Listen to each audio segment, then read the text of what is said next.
मुहद्दिस आज़म हिंद फरमाते हैं, घर के लोगों की राय हो गई कि अब शहंशाह इल्म और हिकमत इमाम अहमद रजा की बारगाह में तुम्हें जाना है।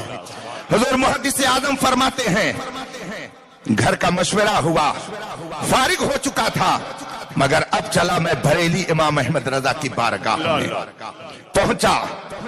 तालीम का सिलसिला शुरू करने से कबल आला हजरत ने एक दिन मुझे तख्त पर बिठाया, खुद भी जलवा फरमा हुए, शीरीनी मंगाई और उसके बाद में उसे गौसे आजम की बारगाह में नजर पेश की और शहजादे गौसे आजम का बार बार जुमला अपनी जबान पर लाकर मुहद्दिस आजम फरमाते हैं मुझे दुआएं देते रहे।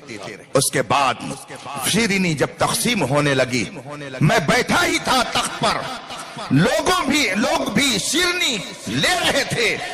इतने में मैंने देखा कि बरेली के वो आला हजरत शहंशाह इल्म और हिकमत, ताजदार अहले सुन्नत, मुजद्दिद दीन और मिल्लत मुहद्दिस आज़म फरमाते हैं कि फौरन बड़ी तेजी से अपने तख्त से नीचे उतरे और अपनी जबान से कोई चीज जमीन से चाटने लगे।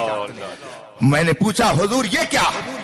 लोगों ने पूछा, हुजूर क्या मामला है?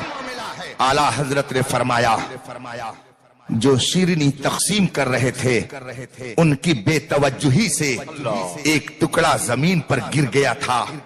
ये सरकारे गौसे पाक की बारगाह में नजर की हुई शीरनी का टुकड़ा था, उसे हाथ से मैं उठा नहीं सकता था।